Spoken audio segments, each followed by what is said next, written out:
प्रमुख जिल्ला अधिकारी दृघराज उपाध्याय नेतृत्वको टोली अहिले जिल्लाको प्रत्येक स्थानीय तहमा गएर अनलाइन नागरिकता सिफारिस तथा अन्य शान्ति सुरक्षाका बारेमा अभिमुखीकरण गरिरहेको छ। विशेष गरी अनलाइनबाट नागरिकता सिफारिसका लागि प्रत्येक स्थानीय तहमा गएर तालिम दिन थालिएको हो।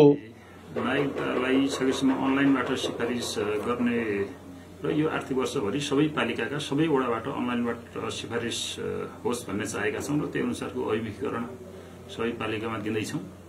हामीले 10 वटा पालिका मध्ये 8 वटामा अभिमुखीकरण दिइसकेका छौं र कार्यान्वयन पनि भइसकेको छ, सुरु हुँदैछ। 2टा पालिका अझै बाँकी छन् र ती 2टा पालिकामा पनि हामी यो जेठको सकेसम्म छिटै जेठभित्रै हामी अभिमुखीकरण कार्यक्रम सम्पन्न गर्नेछौं। गृह मन्त्रालयको लक्ष्य अनुसार यो आर्थिक वर्ष असाढ मसान्तभित्र सबै वडाबाट चाहिँ अनलाइन सिफारिस गर्ने भन्ने लक्ष्य अनुरूप हामीले पनि बैतडी जिल्लामा त्यही अनुसार सकेसम्म जेठभित्रै सबै सम्पन्न गर्ने प्रयास गर्दैछौं।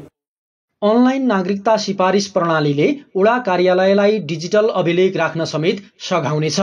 नागरिकता लगायत नागरिकका अन्य विवरणहरूमा हुने प्राविधिक त्रुटिहरू समेत अनलाइन नागरिकता सिफारिस प्रणालीले कम गर्ने विश्वास गरिएको छ।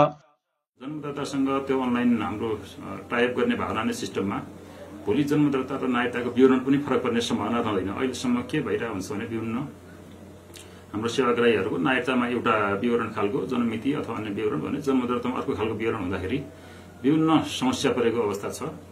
यो समस्याबाट पनि मुक्त हुन्छन् हाम्रो सेवाग्राही नागरिकहरू। त्यस्तै अर्को कुरो भनेको अब हाम्रो त्यो सिस्टमको पहुँच वडा तहसम्म हुने भयो। अब वडाले पनि त्यो सिस्टममा पहुँच राख्ने भइसकेपछि तपाईको वडामै पनि हाम्रो अब इलेक्ट्रोनिक अभिलेखीकरण हुने भयो भने भोलि त्यसले चाहिँ वडा तहलाई पनि फाइदा हुन्छ अभिलेखका लागि चाहिएको अवस्थामा। त्यस्तै अब यहाँ आइसकेपछि त्यसरी अनलाइनबाट सिफारिस भएर यहाँ आइसकेपछि जिल्ला प्रशासन कार्यालय अथवा इलाका प्रशासन कार्यालयमा आइसकेपछि नागरिकता लिनका लागि थप नयाँ इन्ट्री गरेर राख्नु परेन, थप टाइपिङ गरेर राख्नु परेन। त्यसले गर्दाखेरि चाहिँ छिटो सेवा प्राप्त हुने भयो। यहाँ आउने बित्तिकै 5-10 मिनटमै हामी त्यो नागरिकता प्रदान गर्न सक्छौं। जिल्ला प्रशासन कार्यालयद्वारा प्रत्येक पालिकाहरूमा गर्न लागि एकीकृत सेवा प्रवाह सम्बन्धी अभिमुखीकरण कार्यक्रमले आफूहरूलाई समेत सहजता भएको बताउनुहुन्छ सुर्नया गाउँपालिकाका अध्यक्ष अमर बहादुर कुवर।